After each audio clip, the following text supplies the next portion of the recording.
pirate. Let's say it's 2007, and you're the captain of a cargo ship traveling off the coast of the Horn of Africa, maybe even tortured for days, weeks, months, even years. There's no answer to payment of the ransom. They've now climbed on board. They're rounding up the crew. They're gonna hold you hostage and demand a ransom of millions of dollars for anyone who will pay. Armed men thought they were boarding an easy target, a slow-moving cargo ship full of food. What they didn't realize was that its captain had already turned the vessel itself into a weapon. As skiffs closed in, the Maersk Alabama's crew moved like clockwork, locked compartments, cut lights, and one decisive counter.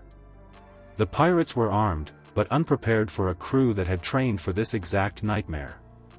By the end of that day, the hunter had become the hunted. Before we move on, I'd like to ask you a small favor. If you appreciate this content, please take a second to like this video and subscribe to the channel. Over 98% of you watch the videos without subscribing. It costs you nothing, but it makes a huge difference to us. So, did you click the subscribe button? Great! Thank you so much. Now, back to the video. The pirates thought they'd spotted easy prey, a 500-foot cargo vessel lumbering through open water, stacked with food aid and running with minimal defense. But their first mistake had already been set in motion long before they touched the hull. By 2009, piracy off Somalia was a well-rehearsed operation. Skiffs darted from the coast, armed with rifles, hooks, and ladders. Within 3 days, then the kidnappers here will sell me to Al-Shabaab. They've now climbed on board. They're rounding up the crew. They're gonna hold you hostage and demand a ransom of millions of dollars for anyone who will pay. You run into the ship's citadel or safe room, and you call the Coast Guard. They aimed to close distance fast and overwhelm crews before help could arrive. It was a game of nerve and timing, and most civilian ships never stood a chance. The Maersk Alabama seemed no different. A humanitarian run, slow speed, low threat profile, perfect conditions for a quick payday. But its captain carried training that shifted the equation from survival to strategy. He had drilled his crew until reaction became reflex. Doors could be sealed in seconds. Radios muted. Compartments locked and manned from the inside. Each watch knew the sequence like muscle memory: lock, report, fallback. What looked unarmed was actually layered defense. As the two skiffs advanced, the ship's helmsman used torque and wake to fight physics itself. Each burst of the engine turned the sea into a wall of turbulence. Small craft struggled to align. Flares went up as warnings, but the pirates pushed through, blinded by ambition. Their confidence was misplaced. They believed they were hunting transport boarders, not a crew rehearsed for asymmetric contact. When they finally boarded, the bridge was quiet. No chatter. No movement. No control of the engines. And if you don't give them the money, you'll be held in captivity, starving, pirate. Let's say it's 2007, and you're the captain of a cargo ship traveling off the coast of the Horn of Africa. They come at you quickly, just a small speedboat of them, and soon they're right up against the side of your ship. There was no real government to regulate this 3,000-kilometer coastline. Even the ventilation hum had gone still. The silence did more damage than gunfire. It stripped them of initiative. They had entered a trap disguised as commerce. Every second inside that ship tilted the advantage back to the crew sealed below deck. That misjudgment turned a routine assault into chaos, the spark that pulled a distant navy closer to the Horn. The hijacking was supposed to end with a ransom drop. Instead, it turned into a 4-day standoff that orbiting satellites could track. The crew had flipped the table early by seizing the pirate leader inside the ship.